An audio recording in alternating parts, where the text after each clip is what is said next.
तो फ्रेंड्स, आप सभी का एक बार फिर से स्वागत है एक और नए वीडियो में। तो इस वीडियो में जो अन्नपूर्णा स्वादिष्ट है उसका भी रिसेंटली रिजल्ट आया है H1FY26 का, उसके बारे में बातचीत होगी। तो इसके रिजल्ट को लेके मैंने एक कम्युनिटी पोस्ट भी डाला था जिसमें मैंने इनका एक गलती कर दी थी कि इनका जो स्टैंड अलोन रिजल्ट है मैंने सिर्फ उसी का डेटा दिया था। बट एक्चुअली में इसने एक रिसेंटली एक बिजनेस भी एक्वायर किया है कॉन्फेक्शनरी का। तो कोई भी कंपनी जब ऐसा करती है कि वो और भी कुछ बिज़नेस एक्वायर करती है, तो हमें उस सारे पूरे ओवरऑल बिज़नेस का परफॉर्मेंस देखना होता है। इसलिए हमें उनका कंसोलिडेटेड रिज़ल्ट देखना चाहिए और उसका क्या परफॉर्मेंस है, उसके हिसाब से हमें कंसीडर करना चाहिए।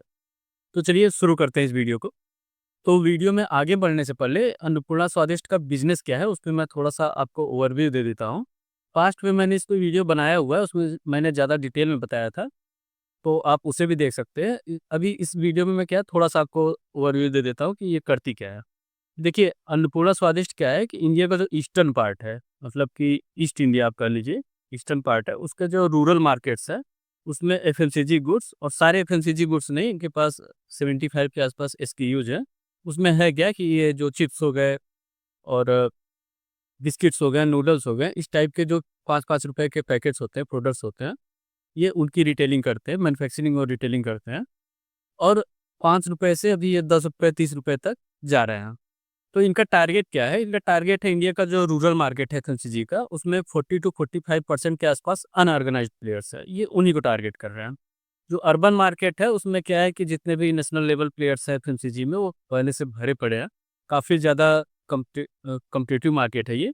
तो ये वही मार्केट टारगेट कर रहा है जहाँ पे अभी नेशनल प्लेयर्स पहुँचे नहीं हैं, अंडर पेनिट्रेटेड मार्केट है। वो आपका रूरल मार्केट है जिसमें कि 40-45% का भी मार्केट अनऑर्गेनाइज्ड प्लेयर्स के पास है। ये उसी को कैप्चर करने का पूरा प्रयास कर रहा है। उसके बाद इन्होंने क्या है कि कन्फेक्शनरी का एक बिज़नेस एक्वायर किया, इंदौर बेस्ड एक कंपनी थी जो कि कन्फेक्शनरी बिज़नेस में है क्या कि लॉलीपॉप है, वेफर्स है, कैंडी है, ये सब है। तो उसके पास भी अच्छा खासा डिस्ट्रीब्यूशन का नेटवर्क था। इसके अलावा वो एक्सपोर्ट मार्केट में भी उसकी प्रेज़ेंस थी, वो जो बिज़नेस इन्होंने एक्वायर किया है। तो अब इनका आगे का स्ट्रेटजी क्या है कि ये क्रॉस सेल करेंगे अपने इन प्रोडक्ट्स को। इसका मतलब क्या है कि जो इनका स्नैक वाला प्रोडक्ट है, वो प्रोडक्ट जो इनका कन्फेक्शनरी वाला बिज़नेस है, उसके जो डिस्ट्रीब्यूशन का नेटवर्क है, उसको भी क्रॉस सेल करेंगे। और ये जो कन्फेक्शनरी वाला बिज़नेस इन्होंने एक्वायर किया हुआ है, इसके प्रोडक्ट्स को ये अपने जो इनका स्नैक वाला भी बिज़नेस चल रहा है, उसका जो डिस्ट्रीब्यूशन नेटवर्क है, ये उसको क्रॉस सेल करेंगे। तो ऐसा करके इनका जो टारगेट है कि वो FY27, मतलब ये FY26 चल रहा है, इसके बाद वाला जो फाइनेंशियल ईयर रहेगा, उसके एंड तक ये 900 से 1000 करोड़ के आसपास का रेवेन्यू जनरेट करने का इनका टारगेट है। इसके अलावा इनके मार्जिन में भी कुछ इम्प्रूवमेंट होगा। अभी जो प्रेज़ेंट इनका स्नैक वाला बिज़नेस है, इसमें इनका इनका एबिटा मार्जिन 11% का बनता है। और इनका जो कैंडी वाला बिज़नेस है, सॉरी, कन्फेक्शनरी वाला बिज़नेस है, जिसमें कैंडी, लॉलीपॉप और ये सब वेफर्स वगैरह हैं, उसमें 17% के आसपास का एबिटा मार्जिन बनता है।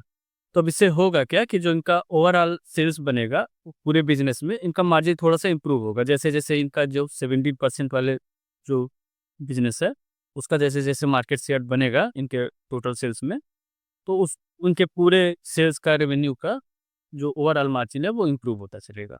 तो अभी जो इनका H1 का रिज़ल्ट आया है, पूरा कंसोलिडेटेड रिज़ल्ट देखेंगे आप, तो इनका सेल्स ऑलमोस्ट 22% से बढ़ा है और 22% के आसपास से इनका ईपीएस बढ़ा है। जो कि अगर आप सिर्फ ऐसे ही देखेंगे और दूसरे जो एफएमसीजी प्लेयर्स हैं, उसे कंपेयर करेंगे, तो आपको लगेगा काफ़ी अच्छा रिज़ल्ट है। दूसरे एफएमसीजी प्लेयर्स आप देखिए, एचयूएल है, ब्रिटानिया है, तो जो कि 2-3% के आसपास का उनका सेल्स में ग्रोथ आ रही है, 4-5% के अराउंड।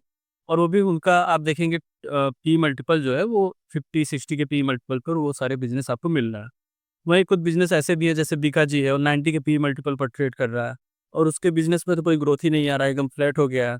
कई कुछ क्वार्टर्स में तो उसके बिज़नेस में आपको डी ग्रोथ भी दिखेगा, उनका जो सेल्स का नंबर है वो नीचे भी आ जा रहा है।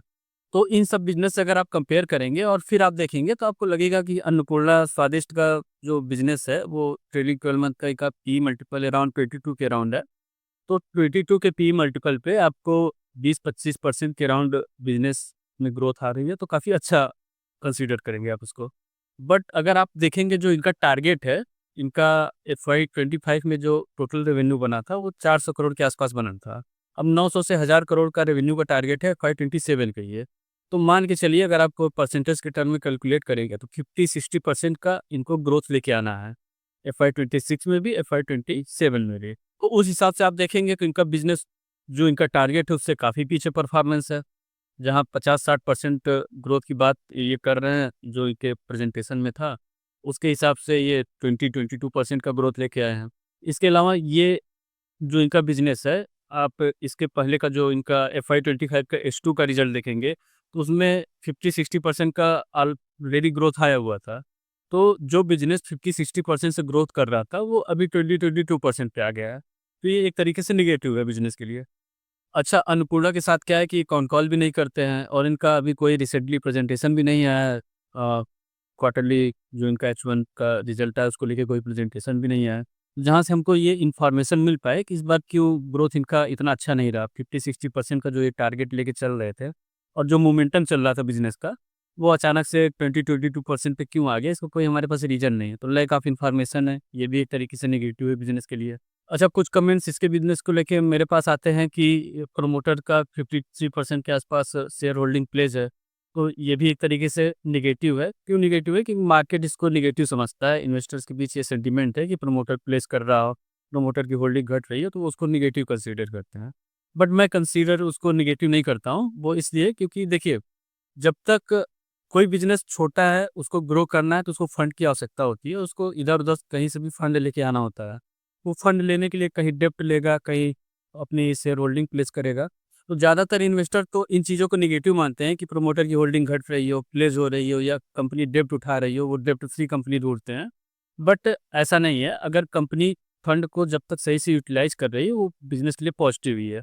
अगर बिज़नेस में ग्रोथ आ रहा है, मतलब वो जो फंड उठा रही है कुछ भी करके, जो फंड लेके आ रही है बिज़नेस में, उसको प्रॉपर्ली यूज़ कर रही है। प्रॉपर्ली यूज़ करने का मतलब कि बिज़नेस में ग्रोथ आना चाहिए, सेल्स में ग्रोथ आए, EPS में ग्रोथ आए। जब तक ये चीज़ें हो रही हैं, तब तक ये कहीं से भी नेगेटिव नहीं है बिज़नेस के लिए।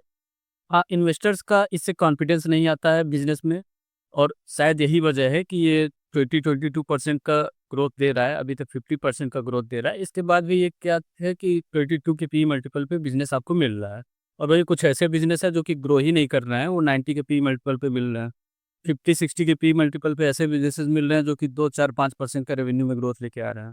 तो जिस दिन ये चीज़ें पॉज़िटिव हो जाएँगी, जो भी आपको नेगेटिव लग रही हैं, यानी कि प्लेस जो है वो हट जाए और कोई डेब्ट वगैरह है वो हट जाए किसी बिज़नेस में, तो आपको फिर ये पी मल्टीपल आपको मिलेगा नहीं वो बिज़नेस में। तो जिस दिन बिज़नेस एकदम परफेक्ट हो जाएगा, सारी चीज़ें उसमें पॉजिटिव हो जाएँगी, ना कंपनी के ऊपर डेब्ट है, ना उसका प्रमोटर का होल्डिंग प्लेस है, ना तो प्रमोटर स्टेक घटा रहा है। तो जिस दिन ये सारी चीज़ें हो जाएँगी, तो आप देखोगे आपको ये भाव का शेयर नहीं मिलेगा, वो यहाँ से काफ़ी आगे चल चुका होगा। देखिए, होता क्या है कि हर रिटेल ट्रेडर का माइंडसेट क्या होता है, वो एक परफेक्ट बिज़नेस ढूँढता है। बट रिटर्न एक परफेक्ट बिज़नेस में नहीं बनता है। अगर परफेक्ट बिज़नेस में रिटर्न बनता तो एशियन पेंट्स का आप बिज़नेस देखेंगे तो एकदम परफेक्ट है। ROE के नंबर्स अच्छे हैं, प्रमोटर की होल्डिंग अच्छी है, कंपनी के पास डेब्ट का जो नंबर्स हैं एकदम अच्छे हैं। तो आप सबको ये चीज़ समझना बहुत इंपॉर्टेंट है कि किसी भी बिज़नेस में रिटर्न आपका तब बनता है जब भी वो ग्रोइंग फेज़ में हो, यानी कि बिज़नेस अच्छा नहीं है, बिज़नेस अच्छा हो गया, तो इस बीच का जो जर्नी है, इसी में आपका रिटर्न बनता है। तो अगर आप चाह रहे हैं कि बिज़नेस अच्छा हो जाए, यहाँ पहुँच जाए, उसका जो प्रमोटर का प्लेस है वो हट जाए, तो आपको ये प्राइस पे आपको वो बिज़नेस मिलेगा नहीं। बिज़नेस में तब तक ग्रोथ जा चुकी होगी, जब ग्रोथ जा चुकी है तो फिर रिटर्न बनना नहीं है। तो आप किसी भी बिज़नेस को देखते हैं तो ये सारे पैरामीटर्स को कंसीडर करके फिर उसमें आप जजमेंट बनाने की कोशिश किया करिए। तो देखिए, ये वीडियो में क्या है कि मैंने अपना एक व्यू पॉइंट शेयर करने की कोशिश की है, ये कोई बाइंग या सेलिंग रिकमेंडेशन नहीं है।